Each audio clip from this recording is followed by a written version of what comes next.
Hey, what's up, guys? Welcome to Strength for Today's Man. This is volume 65. Take a look around. Look and see how quick the weather changes here. Yesterday, it was a beautiful day. The sun was shining. Today, we are expecting some more rain, and it is chilly today. It does not take long for the weather to change on you. But you know, I am so thankful, regardless of the weather. I'm thankful that I'm able to come out and just share a few moments with you guys. Welcome to the show. Thank you guys for tuning in. And I want to send out a special thank you and a shout out to all of the men that are incarcerated that are watching my videos. You guys, I appreciate you being here. I appreciate you guys watching, and I'm dedicating this show especially to you because I'm grateful for men, and I'm thankful that God has placed in your heart to view. Somebody thought enough of you to say, hey, I want to share this with you. You guys check it out. And I'm praying that God will touch you right where you are. I know it's trying. I know it's difficult. I know it's confusing. I know it's hurtful. I know you mad. Let's just be real. I know some of you guys are pissed off at the system. But think about it in reference to why you're there. Who placed you there? Sometimes we got to look at the man in the mirror. Sometimes God has to get your attention the hard way in order for you to stop and take a look around and realize that God has his hand on your life. But don't use it as a spiritual revolving door. You get locked up, you all of a sudden find God, find Jesus like he's lost. He's not lost, guys. He's always been there around your life since day one. Sometimes that revolving door, you go in, you come out, you go in, you come out, you go in, you come out, you go in, you come out. When does it stop? When you make up in your mind, when you decide, okay, this is enough. I'm tired of coming in here back and forth, back and forth, back and forth. I don't know what your stretch is. Could be a nickel, could be a dime, could be a quarter, whatever it is. Do that time with thankfulness. And I know that's hard to hear. And this is what we're going to talk about today. Just say thank you. Listen, in Psalm 105, the very first verse says, give praise to the Lord, proclaim his name, make known among the nations what he has done. What has God done for you? I know many of you thinking right now, God hasn't done anything for me. I'm locked up. He didn't do. I'm thinking, dude, you think it was God's actions that put you there? No, it was your own actions. Sometimes we need to have that hard conversation, that real conversation. Say, okay, this is on me. I got to take one for the team. God, I'm here now. And I want to give my life to you, regardless of what I'm going through, regardless of what I'm facing. I'm doing this stretch. I'm here because of me. So while I'm here, God, you need to help me. Help me get my life together. Show me. Give me instructions. Read his word, guys, because that's how you're going to get instructions, is through his word. Be obedient. Be obedient. When you get a chance to get out, don't do things that'll send you back. Think about it first. Okay, are my actions going to send me back? Is what I'm about to do going to send me back? And if the answer is yes, you need to stop and just say no. All right, listen. One of the first things we're taught when we are little children is to say thank you. That's the first thing we teach our kids. When my kids would ask for something, Daddy, can I have a cookie? Daddy, may I have this? Daddy, may I have that? We teach them how to say thank you. And when they get it, what's the first thing we ask? Now, what do you say? Thank you. That's right. We teach them to say thank you. Now, even in the situation that you're in, you need to say, God, thank you. Because now you're breaking down all those selfish walls. You're breaking down all those egotistical walls in your life. You got to break down that hard crust and go, okay, I'm here now. God, I thank you.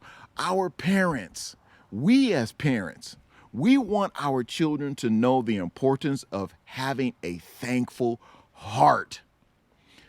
Look at Paul. Read the story of Paul. Read his life story. Find out what happened to him. Find out where he came from. Find out what kind of stock he was from. His thoroughbred.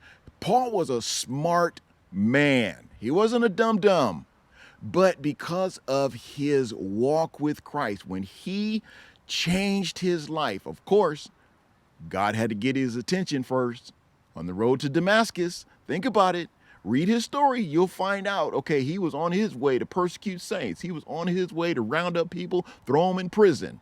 But God had to get his attention in order for him to turn his life around. So we are taught to send thank you notes to people. We're taught to send thank you gifts to people.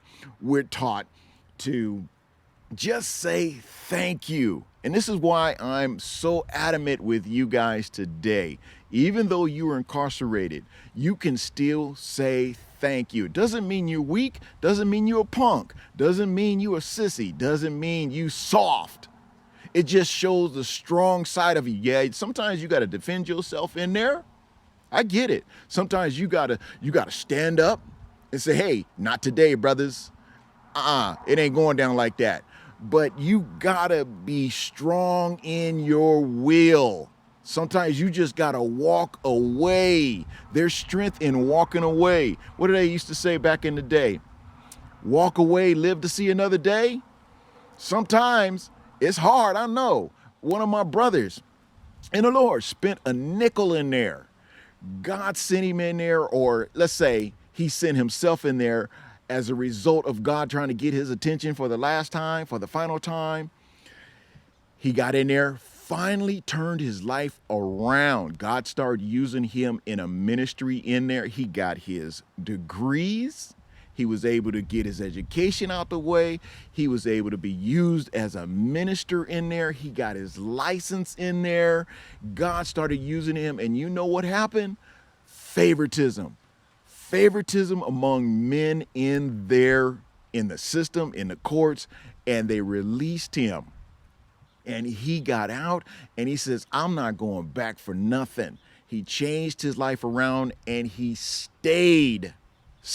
I'm talking, he stayed with God. He is with God today, and he's doing a wonderful thing. Got out, got an awesome job. I mean, an awesome job. Many guys get out, they say, there's no jobs. Yes, there are. There are some people that won't give you a job because of your past, but there are some jobs out there. He got a great job. He bought him a car. He's got a place to live. And I mean, God is really blessing him because of his obedience, his faithfulness, and his decision to change. You got to have a decision in your mind that you want to change. We just need to say thank you. We even say thank you for the meals. At least I hope we do. Before we sit down to a meal, we say thank you, Lord, for this meal.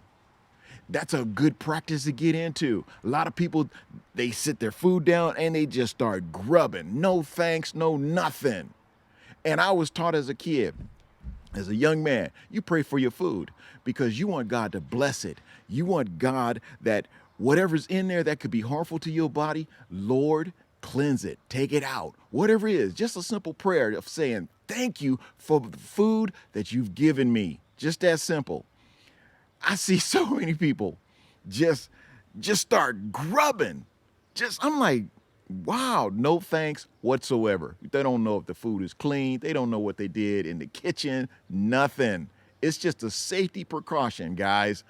Even in that, it might be simple. It might be remedial, but start there. Thank God for your food. And I'm talking to my little family members as well. Y'all need to start saying thank you for your food. Just say, God, thank you. You ain't got to be embarrassed. There's nothing to be embarrassed about thanking God for your food. In God, men. Even ladies, those of you that are watching, we have so much to be thankful for. Even in the situation you're in, even in the circumstances that you're going through right now, you got a lot to be thankful for. It could always be worse. People say, well, how can it be worse? Anything can be worse than what you're doing right now. Okay, you might be doing a life stretch. Well, do that life stretch giving thanks to God, because you just don't know how God will touch someone's heart, touch their mind to look into your case, to see what's happened to your case. And then all of a sudden, somebody decides to turn that situation around for you. And all of a sudden, your time has been cut off. You just don't know. Nothing is permanent. Only thing is permanent is death. That's permanent. You can't come back from death. But the situations and the circumstances we're in today, anything can be turned around. Okay, you might have committed murder. You might have committed all types of offenses, things that will keep you there for life. But while you're there, make the best of it. Be a true servant of the Lord. That might be your ministry. You never know. You just have to make the best of it. And I know that sounds like, yo, man, you don't know. You ain't here. Regardless to that fact, you're there. Make a difference while you're there. The verse that we read here, the verse instructs us to not just say thank you to God for all that he's done for us, but also tell others of our thankfulness. Tell somebody else how thankful you are. Explain to them, share a testimony, tell them how thankful you are because of what God is doing in your life. You can help somebody else, turn somebody else's life around. We are to make known his deeds among the peoples.